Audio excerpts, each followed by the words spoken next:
Thank you very much. This is at the end of a long day, and then day number 3. I'm sure you're tired, and thank you very much for coming to this session.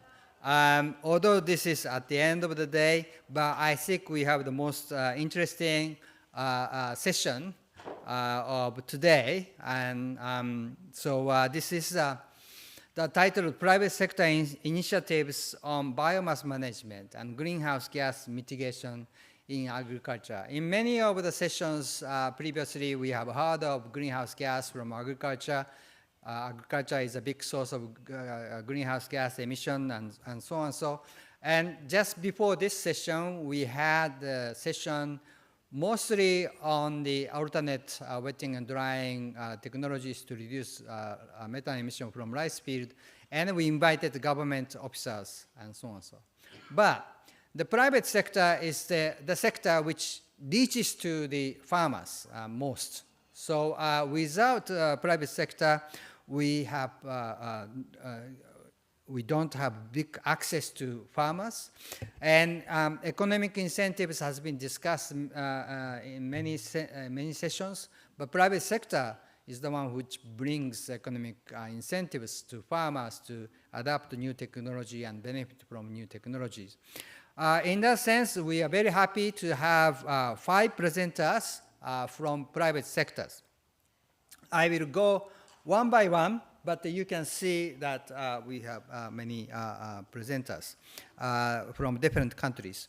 So fortunately, we have one in-person presenter today. And he is Michael Ardieta. He's a Philippine country manager of Yara. Yara is a big fertilizer company from Norway, and we can hear about Yara from Mike. Mike, please come to the stage. Thank you. Please, sorry. Please wait. Before I introduce Mike, I want to ask all the presenters online to turn on their camera so that they can come on screen. And then please put their screens on the screens, so that we can see them. Okay. Okay, so thank you very much for coming in. We see you on the screen. So I will introduce each one of you later on, so please remain in front of your computer. Thank you very much. Thank you coming on the screen. Okay, Mike, please come to the stage. Thank you.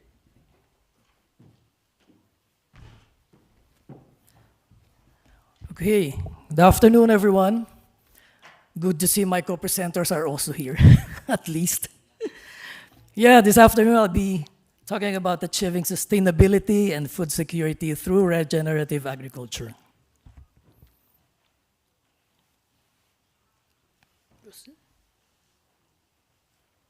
Okay. Oops, sorry.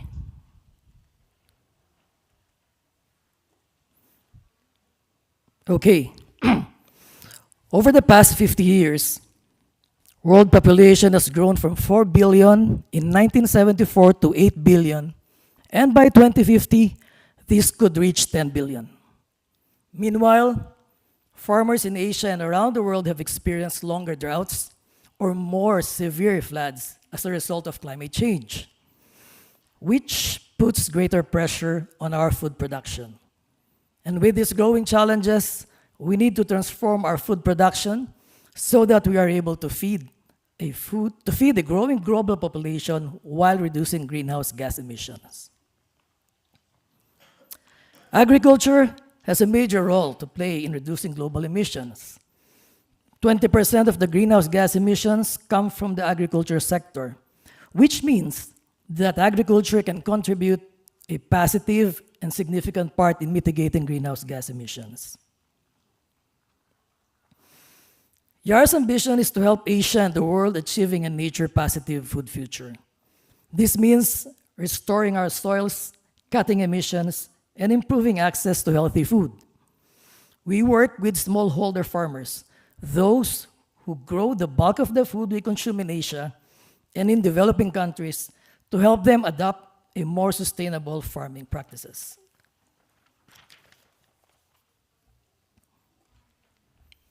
My presentation today will focus on regenerative agriculture, which is one of the key pillars at Yara. This is a farming practice that seeks to improve productivity through optimal soil health, improve crop yields, greater resource use efficiency, be it land, water, or nutrients, or in other words, we must ensure adequate soil health for future generations and increase food production without having to clear new land. The big question we face today is how can we produce more food while emitting less greenhouse, preserving soil health, and reducing pressure on land use as well as other resources like water.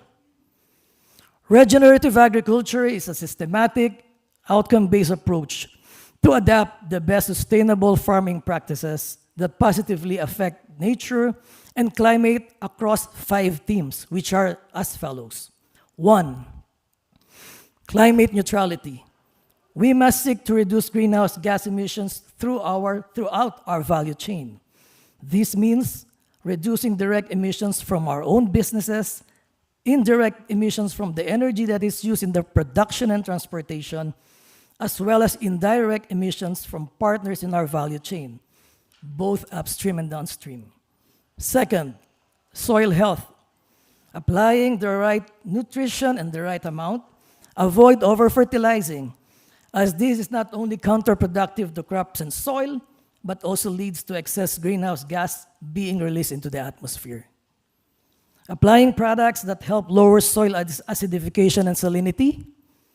Applying products to improve soil structure. Precise and balanced nutrient management, which helps to preserve soil fertility and soil health, prevent soil degradation, and ensure adequate soil quality in the long term. Thirdly, resource use. We have to increase crop yield by optimizing the land use, nutrient, and water use efficiency. Fourth, biodiversity. Produce more food without clearing new land. Conserve the natural habitats. We also have to improve soil health and reduce emissions and environmental impact. And lastly, the prosperity. We must ensure that farmers can earn a sustainable income. Empowering farmers with the necessary knowledge and tools can help them to better care for their land and reduce in-field emissions. Through better resource use efficiency, farmers can improve crop yield, crop quality, and crop resiliency, which subsequently helps them achieve better livelihoods. Improving crop yield and quality, resilience to stress, would mean maximizing the farmer's productivity and economic returns.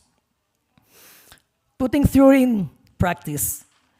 So what does regenerative agriculture look like in practice, and how it helps the environment?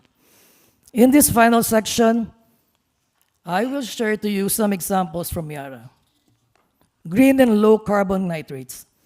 Yara has developed crop nutrition with lower carbon footprint. Our nitrate-based fertilizers produced in the European Union and Norway have a carbon footprint that's more than 50% lower compared to most non-EU fertilizers, thanks to a catalytic cleaning process developed by Yara. Yara has introduced fossil-free fertilizers or green fertilizers in the European market.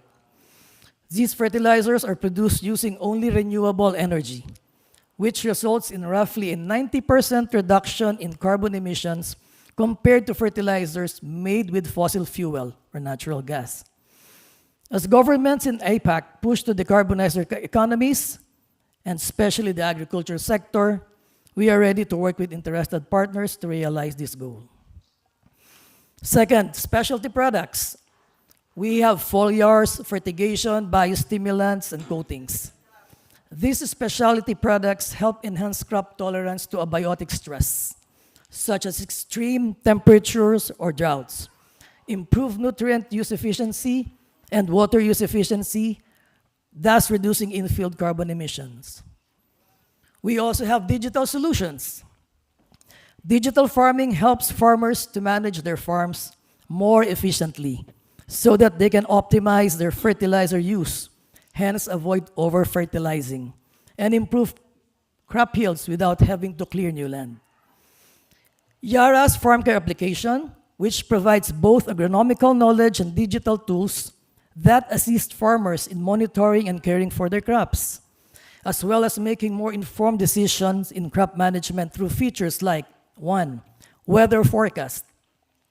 This is real-time local weather data and precise hourly to monthly forecasts wherein farmers can plan their activities more effectively and make timely decisions.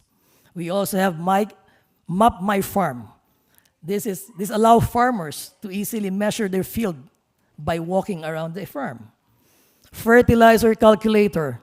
It eliminates guesswork and helps farmers apply the right amount, the right type of fertilizer, and the right ratio for optimal growth based on their crop type and the size of their plot. Digital leaf color chart. This allows farmers to quickly check their crop health by monitoring the green color intensity of the leaves and consequently apply the required nutrition. Yara also has Megalab. This is in Pocklington, UK. It's the soil analysis that the Megalab gives insights into the soil quality and nutrient deficiencies and subsequently enables tailor-made recommendations on proper crop management. We also have the N-Tester and the N-Sensor, wherein nitrogen measurement tools helps farmer determine how much nitrogen to apply to the crop for optimal results. And even before this digital thing, actually Yara has been rich, if I may say, in the crop and agronomic knowledge. We had always had field work where we advise farmers on the correct use of crop nutrition to avoid over-fertilizing and help them ensure optimal soil health and maximize resource use efficiency, land, water, nutrients. And these trainings also help farmers adopt best practices in crop nutrition that minimizes their carbon footprint. Lastly, yes, we are mineral fertilizers, but Yara is also in organic-based fertilizers. We are starting to produce, to promote organic fertilizers, just like in Yara, Vietnam. We are in collaboration with some poultry company, the manure poultry farm, and then we have a third party tolling that to become an organic fertilizer. With that, we help in the disposal, proper disposal of the manure and turning it into fertilizer. So, basically, thank you for your attention. Thank you very much. Yes, sir. Thank you very much. Thank you for a very short and informative presentation. Just quickly, we have 4 more presentations. We need to go quickly, but do you have any questions to Mike at this moment? If not, then we go to the, and then we will have a Q&A session at the end. So if you have questions, please keep it with you. Thank you, Mike. Thank you very much. Mike, thank you. Next, so Yara is a fertilizer company in Norway, and we have another company, in this case from Pakistan. So Mr. Shahid Nantara, please come on screen. Oh, I think your presentation is on screen. Shahid, can you hear me?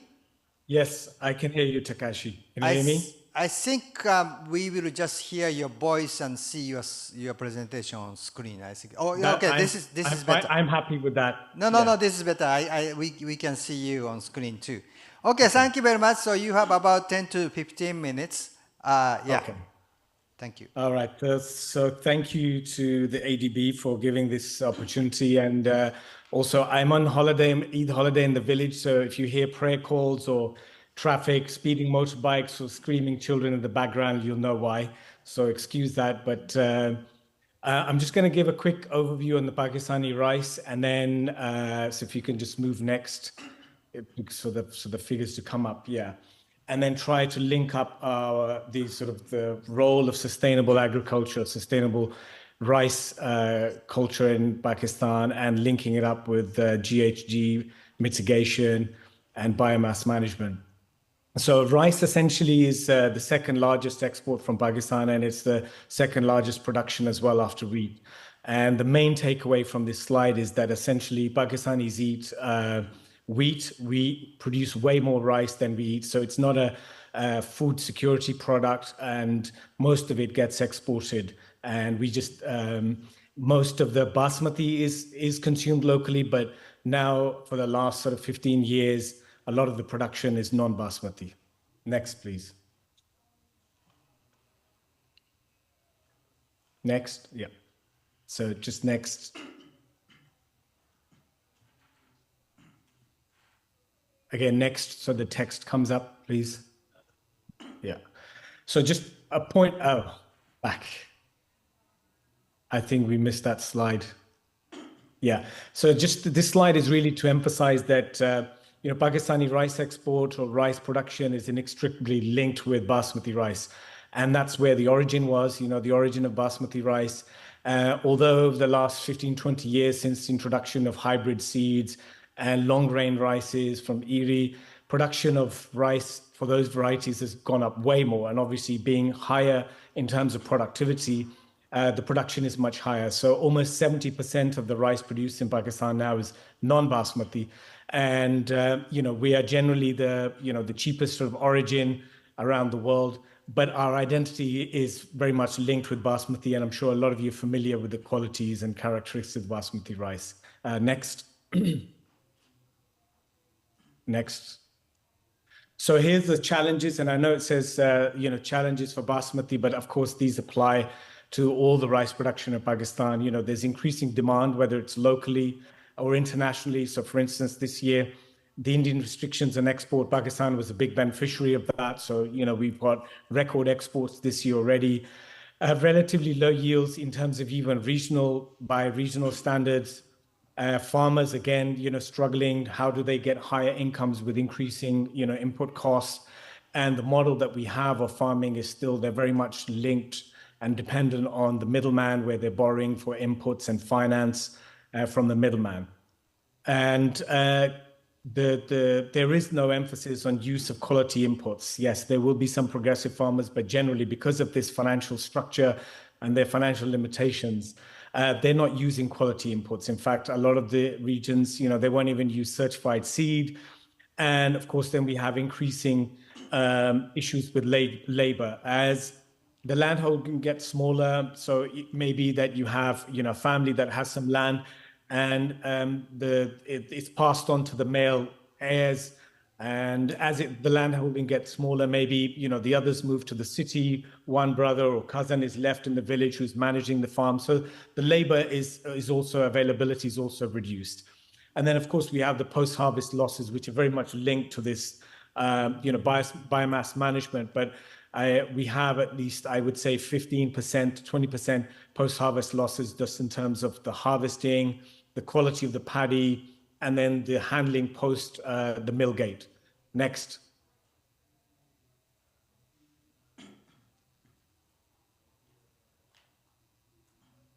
Next, please.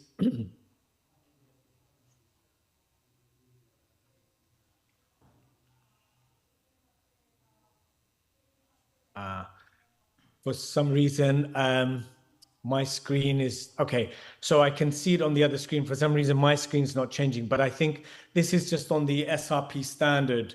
I think Mike has covered, a lot of the things that the standard entails. It's similar to, the regenerative practices. There's an emphasis on, pre-planting, land in terms of land preparation, soil nutrition, water management, certified seed use.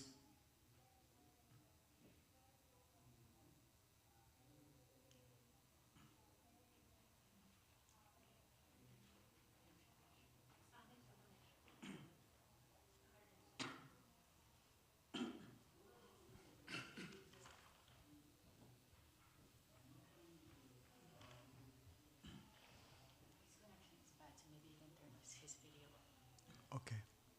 So can you hear me? Okay, so please wait. It seems he will join.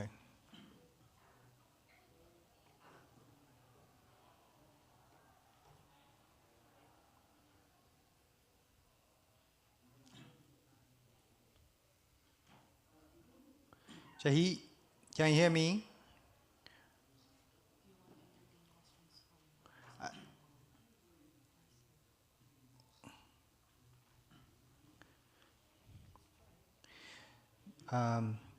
Son-san, be ready to go next if it's necessary. Yes.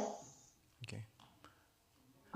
Okay. So while we wait for Shahid to come on, let's go to next presentation. Sorry, but we have limited time. I think we should not waste time. So we go to next, and after all the presentation, we will invite Shahid from Garas to come back again.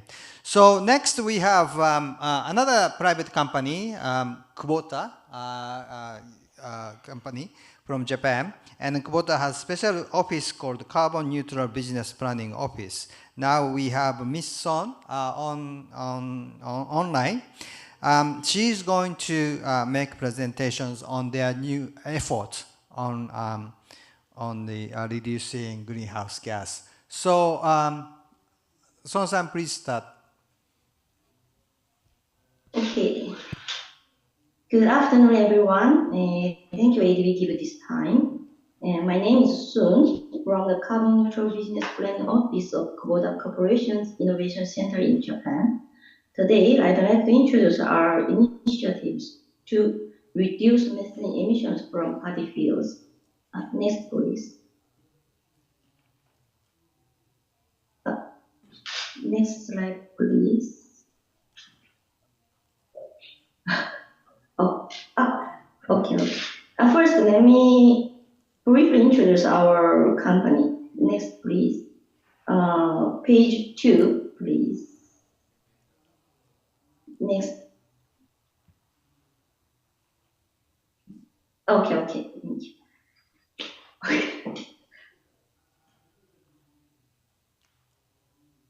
Page 2. Okay, this page, thank you. This year marks the 135th anniversary of our establishment. We operate globally and had sales of over $20 billion last year. Next, please.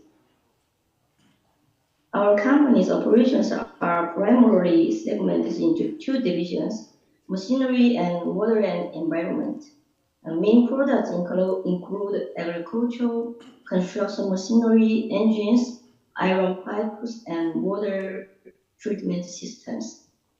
Next, please. In 2019, the Innovation Center is established to further expand Kubota's business areas. The mission is to quickly launch new business through open innovation, and we promote collaboration with universities, research institutes, startups, and so on. Next, please. In the agricultural sector, two types of businesses to reduce greenhouse gas emissions are in our current focus. One is green energy business utilizing farmland and agricultural residues.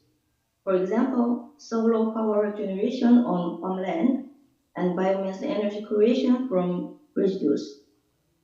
The other is a carbon credit creation business to earn carbon credit by reducing greenhouse gases in farmland. For example, reduction of methane gas from paddy fields. Next, please. Next, I'd like to introduce our activities in Japan. Next. The methodology of extension of mid-season drainage in paddy rice cultivation was adopted by J-Crest scheme last year. In June of the same year, Kubota's project was approved as one of the first projects registered for the methodology, and 1,723 tons CO2 carbon credits have been certified in the project. Next, please. As the project organizer, Kubota collects relevant data from contract farmers and obtain carbon credit certification of their behalf. So headless farmers can participate in Kubota project and create credit without any complicated procedures or costs. Then Kubota purchases all the certified carbon credit from the farmers. Next, please. From here, I'd like to show about our activities in the Philippines. First, let me explain you about our current business in the Philippines. Kubota Philippines Inc. was established in 2011 and sells agricultural machinery such as tractors. We have an extensive sales network through the Philippines, and the tractor sales share reaches 70%. Next, please. Main products include tractors, implements, engines, combine harvesters, rice transplanters, and drones. And we interactive communications with farmers through various activities such as field test, product demonstration, and dealers conference. Kubota Philippines has been building strong relationships with farmers. Next, please. Now, we are considering starting a new business in the Philippines. The ADB, in collaboration with the government of JMAPU, to develop the methodology of AWD at private JCM for the Philippines and Vietnam. And by leveraging its connection with farmers, Kubota aims to launch a carbon credit creation project in the Philippines by reducing methane in paddy fields using AWD in JCM. The concept is like the initiatives in Japan. Kubota will act as the project organizer with partners, training farmers to implement AWD, purchasing all the credits generated, and pay incentives to farmers. Next. This slide for your reference regarding AWD, and next regarding the JCM. Next page. Due to time constraints, I will omit the explanation. Next, please show the page 15. Next, page 15. Next page, please. Okay, thank you. The joint in preparation for the launch of an AWD project for private JCM in the Philippines, Kubota has been conducting joint demonstrations since last year in cooperation with Koreatra and Tokyo Gas. Next, please. One of our partners, Koreatra, offers CO2 reduction solutions and specializes in delivering strategies for effective utilization of energy certificates and high-quality carbon credits. Next, please. This slide shows their rich track record, as you can see. Next, please. Another partner, Tokyo Gas, is the largest city gas supplier in Japan and a Japanese integrated energy company with diverse businesses spanning electricity generation, energy retailing, and upstream LNG. Next, this is their Campus 2030 and the challenges for achieving the vision. Next, please. This picture is our demonstration site. We conducted a demonstration of AWD in 1,300 hectares of paddy fields owned by 600 farmers in Pangasinan province Luzon Island. The demonstration provides training to farmers that help increase the sophistication of agriculture, including how to select the seeds, manage soil, and implement AWD, and identifies problems and risks by reviewing measures for spreading AWD, increasing the income of farmers, and obtaining data necessary to create carbon credits. Notwithstanding the challenges and risks, previous demonstrations have proven the viability of implementing AWD in Pangasinan, with benefits such as increased yields already observed. Next, please. From now on, based on the results of joint demonstration, Kubota will work with partners to propose AWD methodology and register projects, with the aim of becoming the first project in the agricultural field to be registered in a private TCM. In addition, for the next step, Kubota will work on developing new methodologies that combine AWD with other technologies such as rice straw removal, with the aim of further contributing to GHG reductions and increasing farmers' incomes. This is all for my presentation. Thank you so much for your kind attention. Thank you. Thank you. Thank you, Son-san, for the presentation. It is great to see that Kubota has already worked with farmers and helped them to obtain carbon credit in Japan and also trying to do so in the Philippines. So is there any quick questions to Ho? No? Okay, so as I said, we will have QA session later on. I want to just check if the Shahid has come back. Yeah, Takashi, I'm back. Okay, so because he is back, can you put his presentation again? Shahid, to keep you connected, maybe we ask you to turn off your camera. Okay. Then let's see if we can continue from where you left.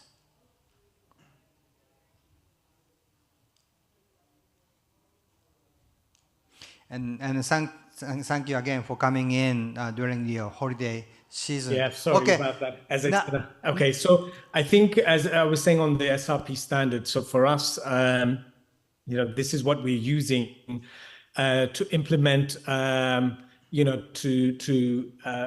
lot of these technologies that I think the other speakers are talking about as well. So, essentially the SRP standard is where there's sort of the front line where those different practices are being consolidated and being implemented on the ground. So, water management, nutrient management, although it's a very comprehensive standard and it has, it's measurable. So right from pre-planting to post-harvest technology. And I'll come to, some of the parts where it's really sort of the commercial aspect of it and where it's sort of benefiting the commercial side as well. But overall, the objective of the standard is obviously to improve productivity and resource efficiency with all these different standards. Next.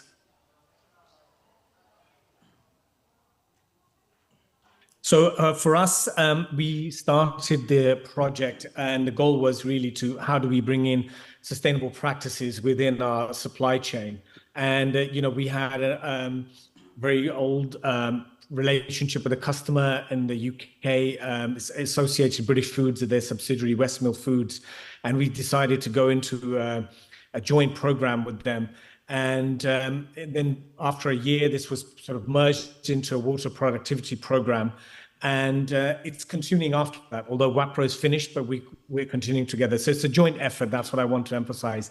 And actually, after a while, we realized that it's not just an effort to make our supply chain more sustainable, but actually it's commercially it makes sense, and it's important for the long-term viability and sustainability of the business as well. So it's become a core part of our business model, and that's why we're continuing it. But the other key part in this is, I think, even as a private sector exporter working with farmers, we would not be able to do this without the pull factor. So we had a customer on the other side in Europe who demanded this, and I think we've seen this across other companies and generally within the standard, that when there is, and especially somewhere like Pakistan, where a lot of the practice in the rice sector is oriented towards the export. So, importers have a lot of leverage in this. So they sort of demanded these standards, or if they had demand for this sustainable product, that actually then was an incentive for companies like us to start doing it. We were fortunate enough to have a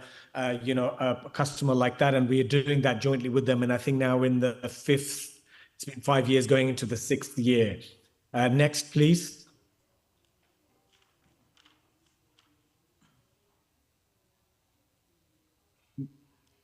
So this is how it's been actually been done, the practices on the ground. So it's roughly about 15,000 acres at the moment, and increasing each year. So we started off with actually giving a subsidy to people through laser leveling, and this was part of the WAPRO program, which was also supported by the Swiss Development Corporation.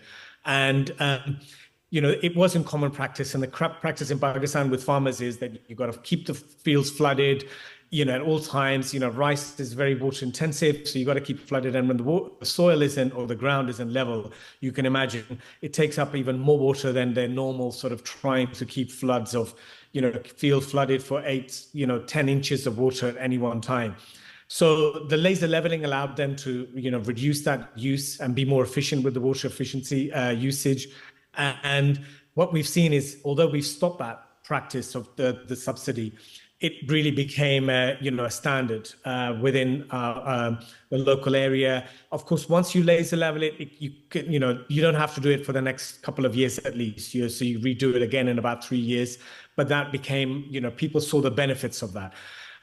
Next was, certified seed. In our particular area, there are some provinces, say like the southern province in long grain, where there is just a traditional practice of using certified seed. And this is where, their use of hybrid and other seeds is also much more prevalent. But where we are, it's just a tradition, even though it's really the smallest component in terms of production cost. When it comes to farm production cost, per acre is the smallest cost. But the farmer will still save it just because he thinks, if I can save $1, why do I need to spend $1? But trying to encourage that again, also the availability is an issue. So although the government is now working, there's a big focus, even in the previous government in Pakistan, on agriculture, and they've realized the importance of agriculture within Pakistan's economy. So the seed availability is higher as well. But once farmers used it, they saw the benefits as well. So I think that we're sort of turning the dial on that, and especially now, actually. The farmer economics are changing such that there's so many different varieties. So they're going for maybe shorter duration varieties and rather than longer, some may be more disease prevalent. So whenever they're switching, some of the larger farmers are almost going for like a portfolio approach. They may decide to split it up between 2 or 3 varieties. So if they don't have a seed that they grew last year, then invariably they have to go and source that seed. So that's also encouraging the practice of using certified seed, and that has a very direct correlation to improving, productivity.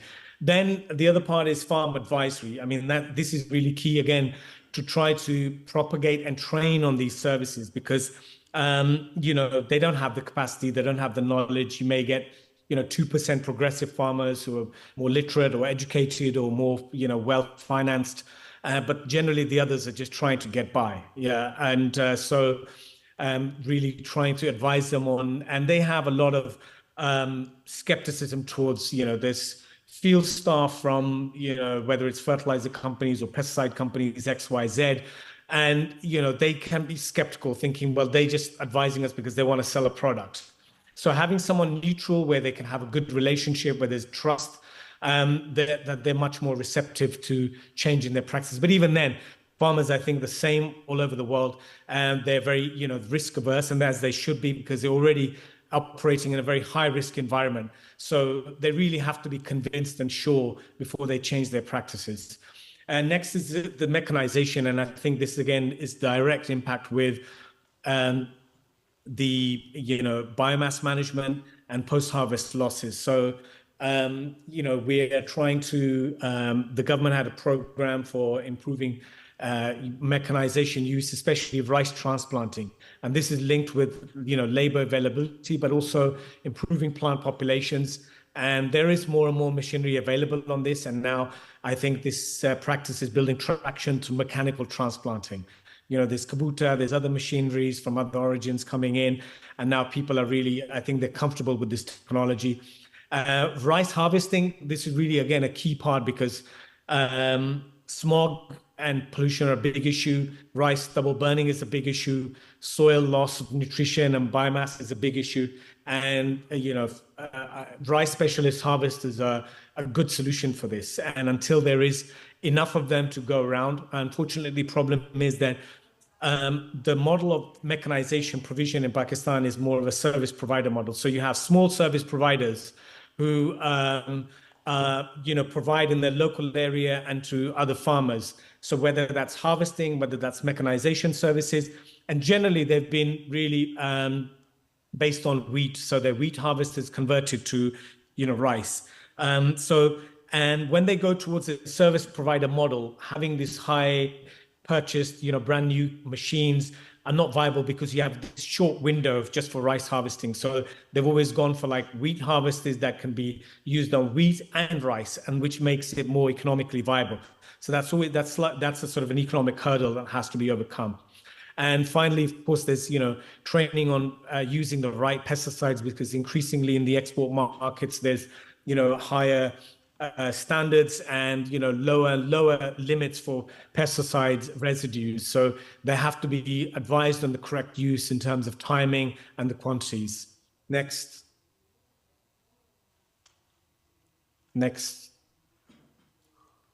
So I think my other speakers have also mentioned this. I'm sure you're familiar with this. The methane emissions from rice, anaerobic respiration, and the effect of methane on the atmosphere. So we can move on to next.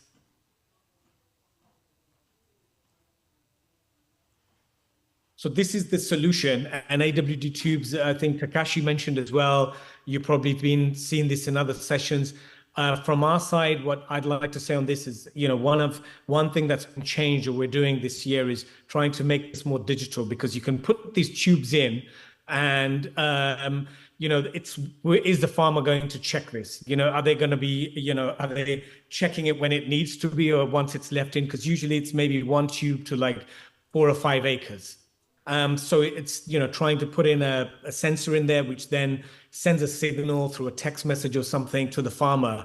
And I think that would really help in sort of scaling this technology up. But essentially what this tube is doing is, ensuring that the roots are watered, and that's only the roots that need the water, and the water that's, flooded on the top of the field is unnecessary. So this is, that's the idea of the tube. Next.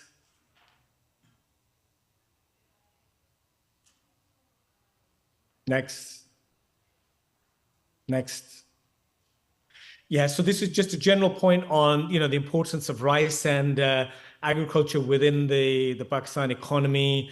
We're going to another IMF program. We don't have enough exports.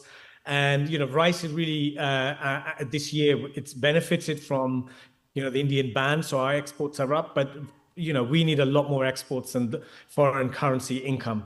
And the governments do have focus on agriculture and trying to improve that productivity. And I think especially with this sort of technology, the standards that we're talking about, sustainable practices, are also, they can contribute to SDG goals for Pakistan as well. So next.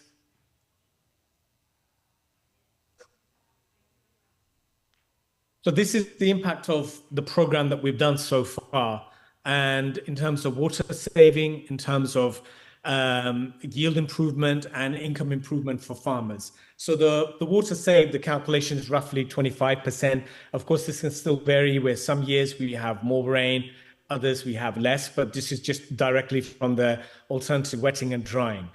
And yield improvements, I think this is, combined, and it can be actually higher. I would say this is sort of conservative, but if you have a combination of, certified seed, better, use of inputs of fertilizer, and, other practices, disease management, you can get higher than this.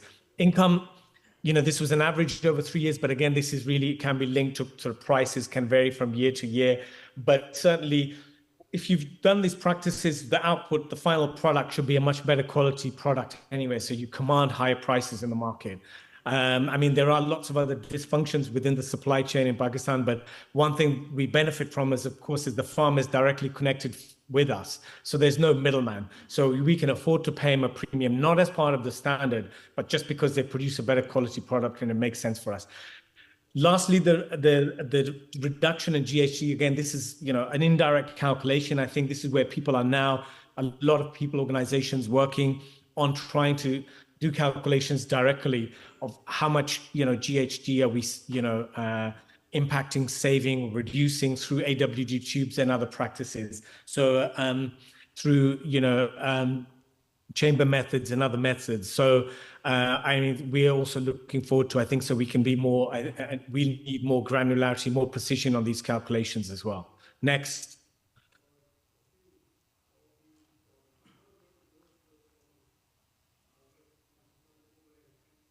So, so this is just an overall, I think, on how to scale up these practices. I think, there is this approach where the government has been supporting mechanization, and I think there's probably plans going forward as well, because that's one of the key things. If we're talking about, biomass management, that's really, and I know that it's in my title of the presentation, but it's done indirectly through the standards. So, if you have proper rice harvesting, and, that straw is actually in Pakistan, the value of that is enough to pay for that service. I mean, the demand for that, for livestock, is so much that there's not enough of it. So that in itself is just worth doing for that, beyond actually the, mitigating, the stubble burning, and actually the benefits that you get if you re-mulch it to maintain soil nutrition as well, just on its own. So it has multiple benefits. But really, the solution, the best solution is, having the right technology, mechanization for that. And I think farmers on their own, the private sector, can only bring in, second-hand machinery, which again, is second-hand. But again, there's much more awareness among exporters on the sustainable rice standard. There's been a setup. The national chapter has been set up recently. So the standard's been sort of propagated and increased. Membership is increasing. Demand side is also increasing. It's a gradual process, because obviously you do things 1 year and then we only have one crop. So you have to wait another year to see the impact of that in the following year. But certainly there's, more exporters looking at this sort of cluster approach where they're managing their supply chains and these practices within the local area. And I think this is where a role for the government and other international institutions like the ADB to come in, and how that can be supported to scale it up. Next. Shahid, could you wrap up? Okay, here you go. That's it. I wrapped up. So this is really just, again, just a summary of that, really the importance of the SRP practices to sort of bring all these interventions and to consolidate those on the farm. And I think, to really scale up, we need support from different institutions. Otherwise, I think there is growth, organic growth, but that could be accelerated. So thank you very much, and sorry for the break in between. No, thank you very much, Shahid. Thank you. So we'll call you later. Please stay online. Meanwhile, I'd like to invite next. You have a question? No? Let's go, and then and let's finish it up, and we'll have QA session. So next, we'd like to invite Mr. Kosugi, Dr. Kosugi from Jirkas and Storeps. And while we are waiting for Mr. Kosugi to come on screen and his presentation, I just want to mention that Shahid mentioned about mechanizations and using proper rice harvesters to cut the rice straw at the bottom, and which will reduce the crop field burning, because the farmers have short stubble on the field. We have that, and also other mechanization related issues discussed tomorrow. So tomorrow, starting from 9 o'clock in room 4, we will have another session. So you are all invited to come back, and please come back and attend that session. Okay, now I see Mr. Kosugi on screen. So Dr. Kosugi, please start your presentation. Thank you. Thank you for your kind introduction for me. Can you hear my voice, right? Yes. Okay. Thank you. So I'd like to talk about the utilization of agriculture biomass, or especially oil palm biomass as an example. Mr. Yamamoto said this technology can apply the rice straw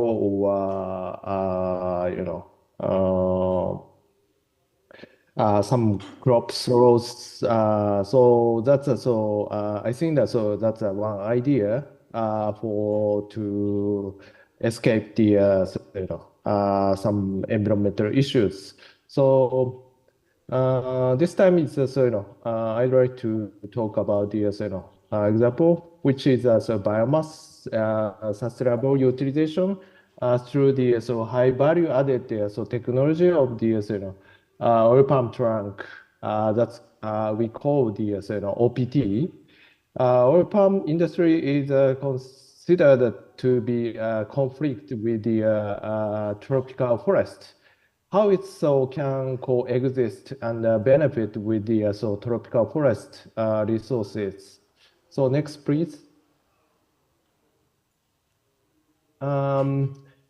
For example, so I'd like to introduce the my national project. So we call the TASTREPS OPT project. So in 2019, so we had started the this TASTREPS project as an international collaboration research project with the Malaysia.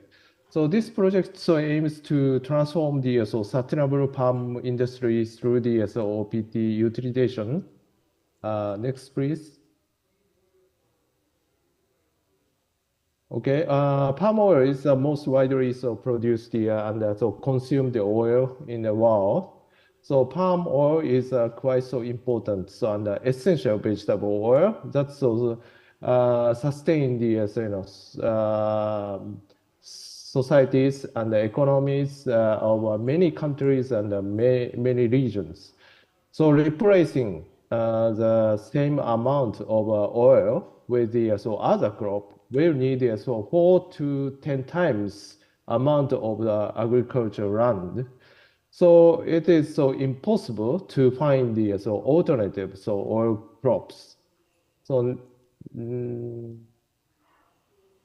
however, it is very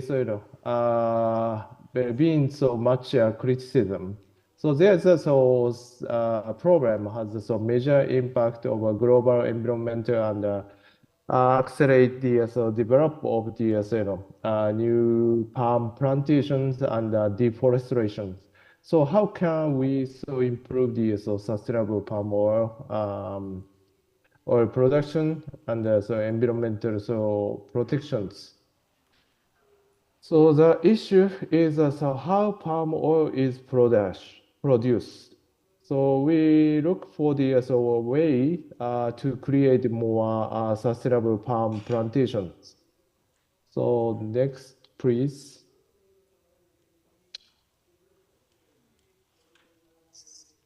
So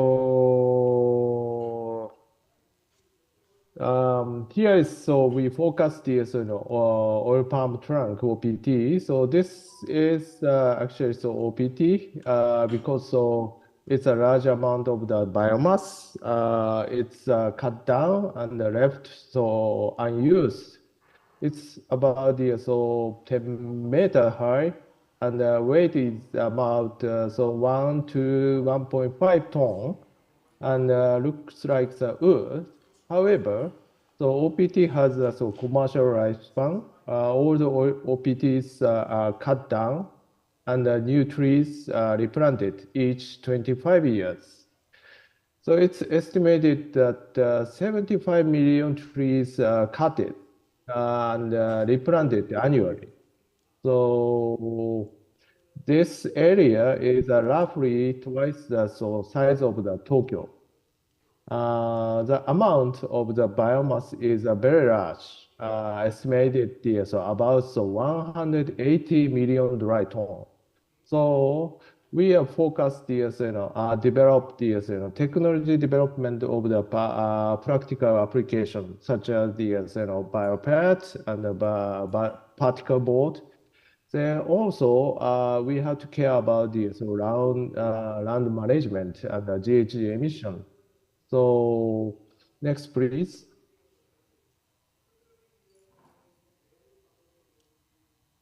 Okay, this project consists of three topics. So one is a sustainable management of the oil palm plantation, because there is no scientific evidence to produce the GHG from this kind of agricultural residues.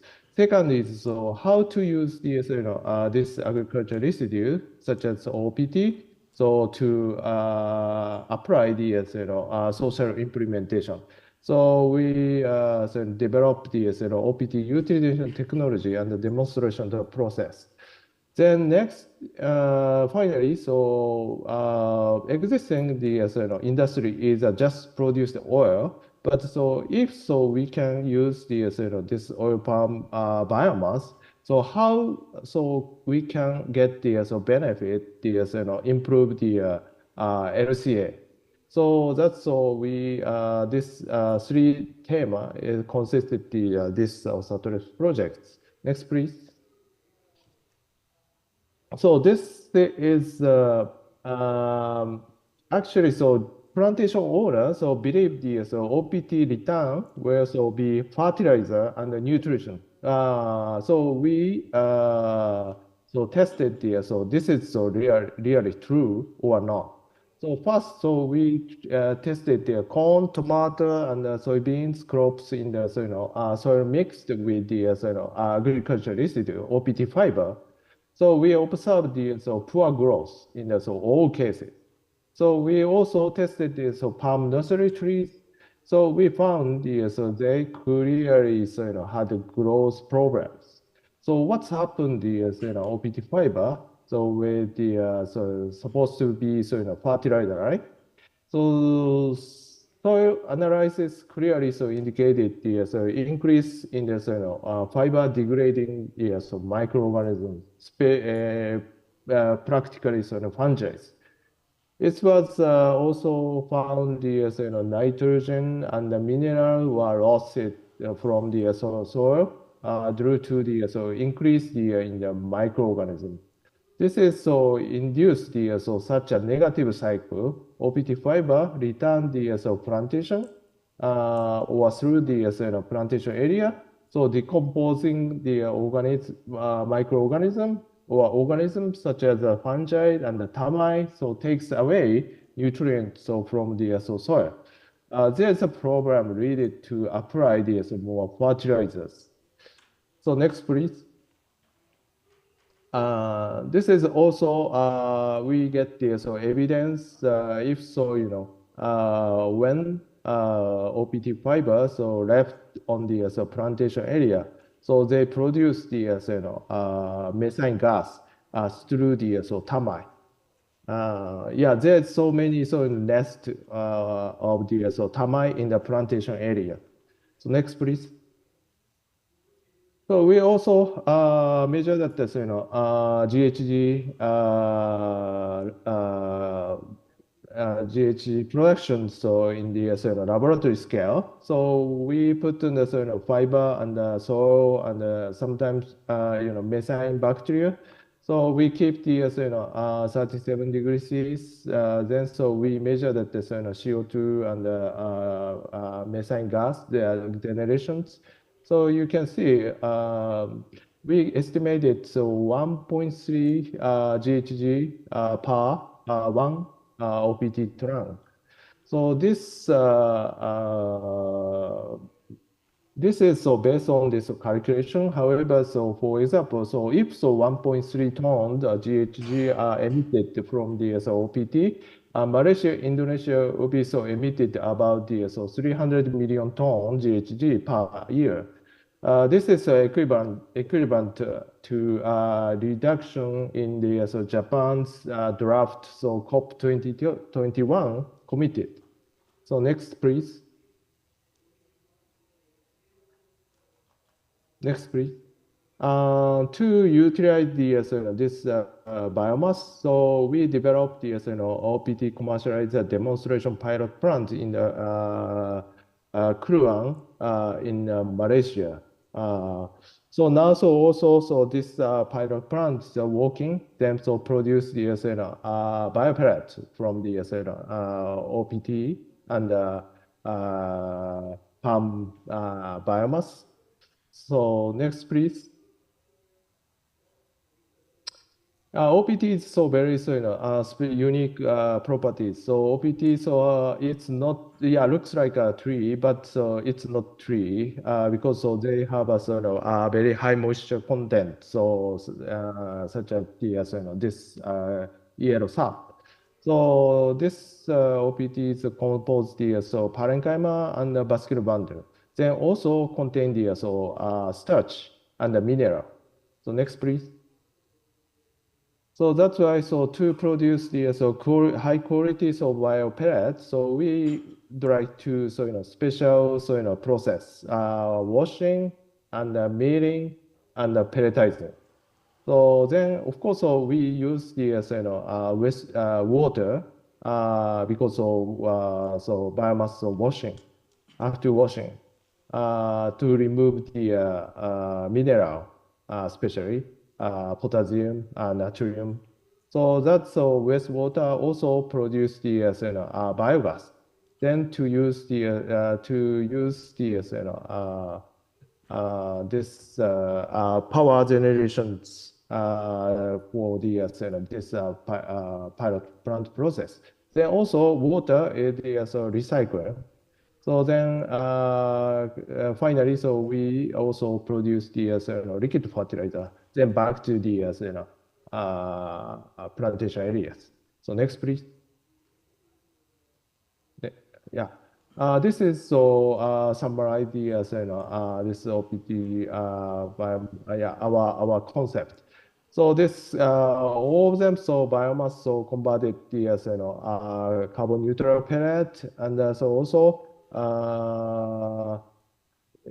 some sap or wastewater produce the biogas and bioplastic. Then also produce the liquid fertilizer. Then back the plantation. So next, please. Yeah, we also use the not only that the OPT, but also EFB, empty fruit bunch, and OPF is frond of OPTs, and this palm fruits fibers. So same process can apply the to produce the this kind of the pellet. Then not only that this pellet, but also for example, sorghum and rice straw. So we already try to do the get some evidence to produce the this kind of this biopellet through the this our Kluang pilot plant process. Kosugi-san, could you wrap up? Okay. Next, please. This is also one of the applied this pilot pellet. Next, please. Yeah, this is already sell the furniture. So next is we convert the this process to the Sarawak. If so more information, so please visit here. Okay, thank you so much. Thank you very much. Thank you. It's great to see many activities by the private sectors. Now we had 4 presentations. Now we have the last one. I'd like to invite Mr. Shohei Takeuchi from Ajinomoto. He's a senior manager. So far, we have had not only this session, other sessions, and greenhouse gas emission coming from rice and other crops, and what to do is it. But another big emitter or source of greenhouse gas from agriculture is livestock. So from livestock, methane comes out from digestive system. However, we haven't had clear methodologies to reduce methane gas from livestock. And now I'm very happy to have a presentation by Mr. Takeuchi. Mr. Takeuchi, you are on the screen. Please start your presentation. Okay, thank you for your introduction. Can you hear me? Yes. Can you hear me? Yes. Okay. Okay, so first of all, thank you for giving me such kind of the precious opportunity. My name is Shohei Takeuchi. So as presented introduction, when raising the dairy cow and the beef cattle, various greenhouse gases are generated, including the feed material procurement and the methane from barb and the nitrous oxide from manure, and which account the 9.5% of the total emission. So it is extremely large and is considered to be the one of the cause of the global warming. So today I'd like to introduce our Ajinomoto solution to reduce greenhouse gases derived from dairy and beef cattle. So next, please. So firstly, I'd like to introduce my company, Ajinomoto. Ajinomoto is one of the biggest amino acid and food company. And as you can see, Ajinomoto was founded in 1999 and is now over 110 years old. And our core is amino acid technology. And with using the amino acid as a source, we are expanding our businesses. And we are providing the amino acid not only for human, but also for animal, especially dairy and beef cattle. And we have the highest quality product, AjiPro-L, that is a lumen-protect lysine to make best nutritional balance of the feed for dairy and beef cattle. And AjiPro-L is a core product for our solution to reduce greenhouse gases. So from next slide, I'd like to introduce more detail about our solution. So next slide, please. First, let us explain our flagship product, AjiPro-L. So firstly, amino acid is the base of the protein. So in order to maximize the performance to produce a good quality of the protein in dairy and beef cattle, it is necessary to add sufficient amino acid by feed. And the lysine, that is one of the essential amino acid, is known to be the most deficient amino acid in cattle. But the ordinary lysine is broken down in the lumen of the cattle. However, we Ajinomoto developed special granulation technology, and our product AjiPro-L delivers lysine into the body most efficiently in the world. We have a lot of the scientific data, and this scientific data proves that our product can solve many problems to achieve sustainable dairy farming. And one of the effects is the greenhouse gas reduction with the feed cost reduction. So next slide, please. And our GHG reduction approach is to optimize the nutritional balance of the feed, essentially the amino acid balance. There are two ways to make balance of the amino acid in feed. The one is unlocking limiting amino acid with addition of the AjiPro-L as a lysine source. And this method enables to increase productivity and reduce days of the operation, resulting in the decrease all type of the greenhouse gas emission, including the methane. And the other way is reducing the surplus amino acid by reduction natural protein with AjiPro-L addition. This method to decrease nitrous oxide from manure while maintaining the productivity. And with our trial data, as you can see, methane reduction by 10%, nitrous oxide reduction from manure by 25%, and the carbon dioxide reduction from feed ingredient sourcing by 20%. In addition, 0.3 data per cow per head cost reduction by our solution can be achieved while reducing the greenhouse gas emission. This is a very unique feature of our solution because costs tend to rise when trying to reduce the environment impact. And this enable to how can I say, absorb the additional cost. And methane reduction additive is one of the good examples of the cost increase to reduce the environment impact.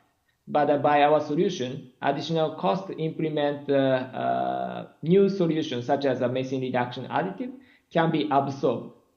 So therefore, it becomes much easier to introduce such kind of the new technology or method. Furthermore, our method registered in Japanese carbon credit system called J-credit, making it possible to convert the amount of the reduction into the economic value or obtain external certification. So next slide, please. In fact, we have already started a collaboration with the Meiji Group, which is one of the largest dairy manufacturers in Japan, to build a business model that utilizes the J-credit system to reduce the greenhouse gas emission and create economic value in the dairy industry. I would like to explain a little bit about this model. Firstly, Meiji Group attracts a farmer which supply raw milk to them to the project. And we, as the model, will sell our product AgiPro-L to Meiji Group, and the Meiji Group will provide the material, including the AgiPro-L, to their contract dairy farmer. And this allows dairy farmer to reduce not only greenhouse gas, but also the feed cost, as I mentioned. And in addition, using the J-credit system, we, as the model, will process the conversion of the greenhouse gas reduction into the credit on behalf of the dairy farmer or Meiji Group.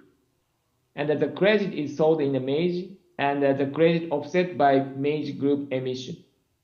And on the other hand, the consideration for the credit is paid to the farmer by Meiji Group as an incentive of this initiative for reduction of the greenhouse gases.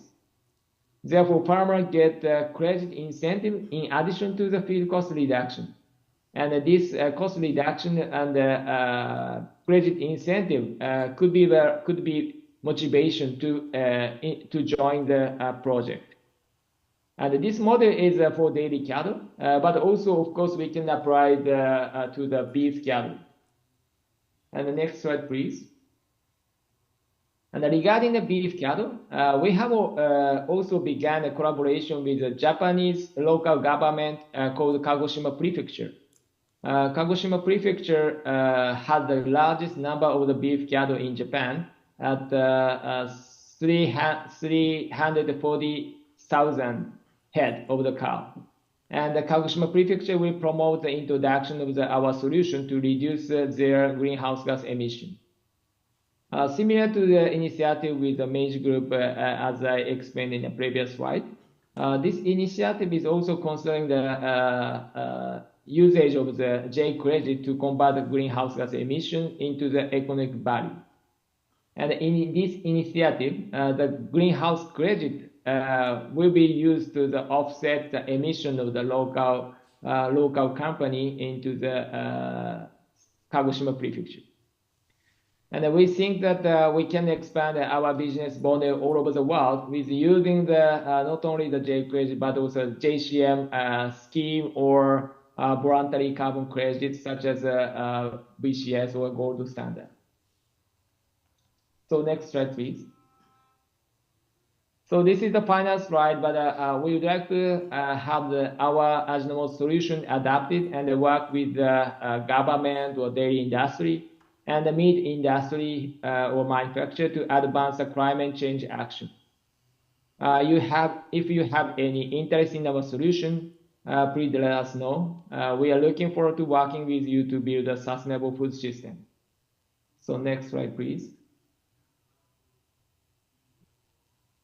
Yes, this is our contact. So if you have interest in our solution, please let us know. Thank you for your attention. That's all. Thank you very much. Thank you. Very, very interesting. Okay, so I know you have many questions. We have about 10 minutes or so. So does anyone have a question first? No? Can I just ask then, Takeuchi-san? So I've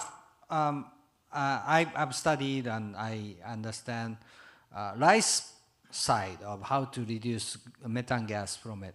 But from a livestock side, it is, I don't know much. And then probably the people in the audience also can benefit. Could you explain the mechanism?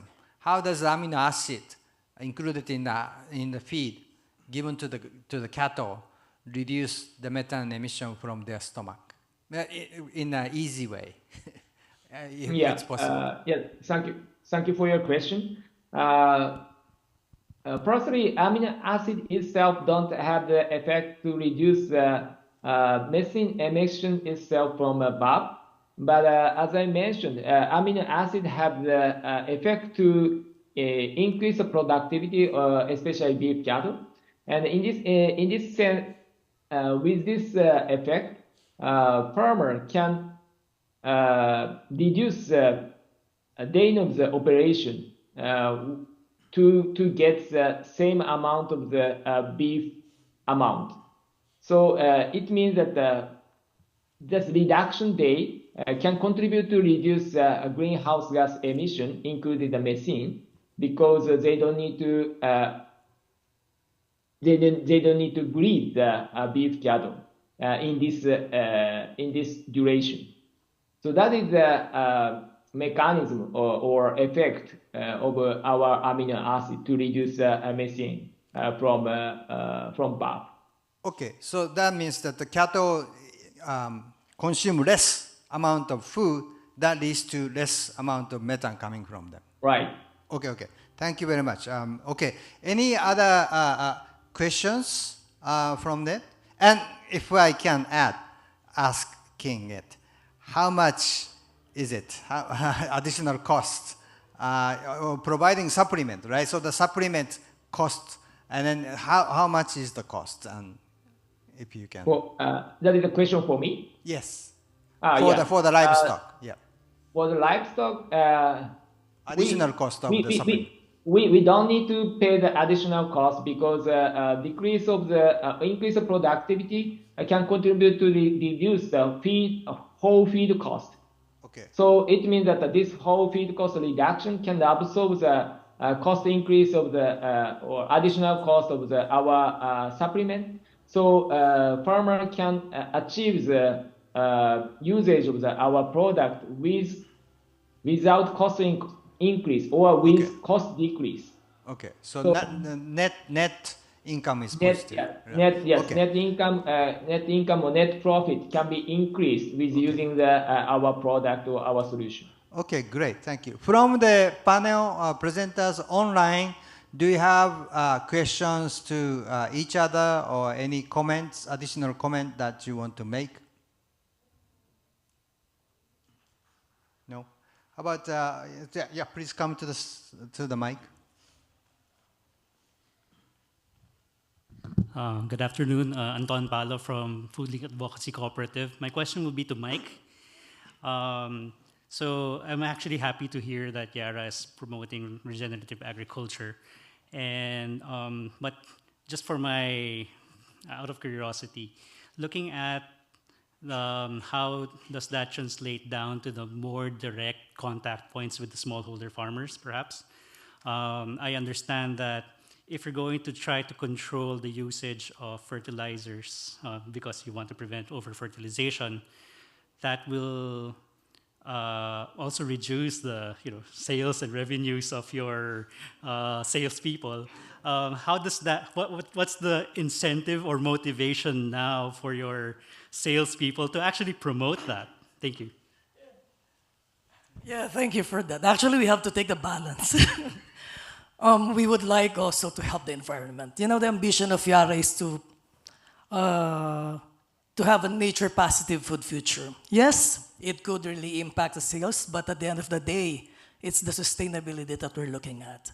And yeah, as mentioned earlier, the challenge is that there are barriers in this actually. The barriers and the farmers actually, the access to knowledge, technology, finance, market, that we have to address. But going back to your question, it's still the sustainability at the end of the day. And that's the ambition of Yara, nature-positive food future. Yeah, thank you. Okay, thank you very much. Any other questions and, to the presenter?